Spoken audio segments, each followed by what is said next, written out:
people living in Lowndes County, Alabama, have gotten sick with hookworm and other illnesses because of poor wastewater treatment systems. Now the Department of Justice is investigating the county and the state to find out whether health departments have discriminated against Black residents. For more on this, I want to bring in Kim Chandler. She's an Alabama-based reporter for the Associated Press. Kim, welcome. Thanks very much for being with us. So can you start by giving us some background on why so few residents in Lowndes County have access to a municipal sewer system? Well, Lowndes County is a pretty isolated county. It's between Selma and Montgomery. The residents there, has some pretty intense poverty. About 26% of people live in poverty. That rate is higher for African Americans and children. The county is about 75% Black. They just don't have the infrastructure to put in sewage systems. And so that responsibility falls on residents who may not have the means to do that. In addition, the particular type of soil in that area makes it very expensive to put in a septic system. So residents may be paying tens of thousands of dollars for something that is actually worth more than their own house. Right. You write that the type of soil makes it difficult for traditional septic tanks where the wastewater filters through. But we know that access to clean drinking water and the disposal of waste is a problem in many rural areas. Why is the Department of Justice getting involved in this one Alabama county, and how does the 1964 Civil Rights Act factor in? Well, what Department of Justice officials said they'll be looking for if there's been any racial bias in the implementation of the monitoring of these systems and how they're taken care of and the citations that are given. They're upfront that they don't know what they'll find, but they are concerned because the problems here fall primarily on poor African Americans in this very isolated county. So practically speaking then, Kim, how will this investigation proceed? Will there be officials from the Department of Justice on the ground, I imagine, in the county talking to people and officials there?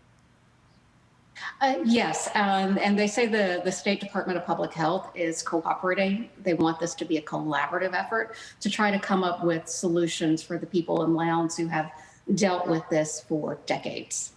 So in addition to the Alabama Department of Public Health, what other public and state entities, rather, are going to be involved in this? There may be some role for the environmental management. Obviously, the Middle District with the Department of Justice here in Alabama is going to be involved in this. I think your other segment mentions Flint, Michigan.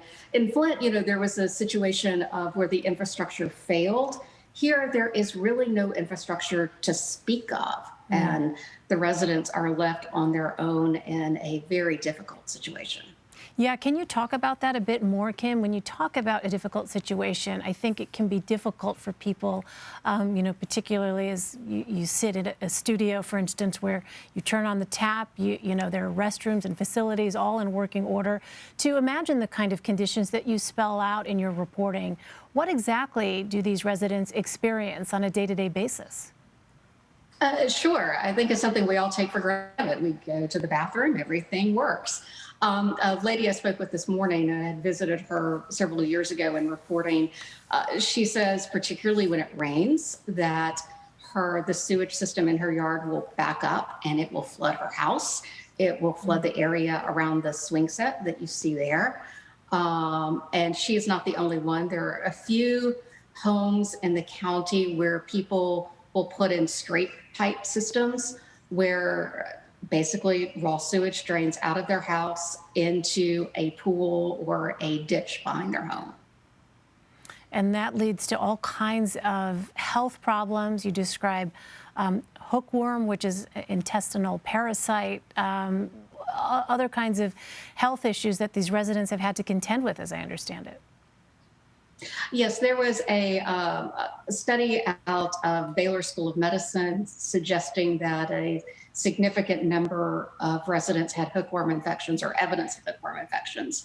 I think there have been some subsequent studies trying to follow up on that. I don't know the status of those, but it's obviously raw sewage in the yard is going to lead to a host of health problems. Right, happening in 2021. Kim Chandler. Kim, thank you very much. Really sobering report, but we appreciate you joining us. All right, thank you very much for having me.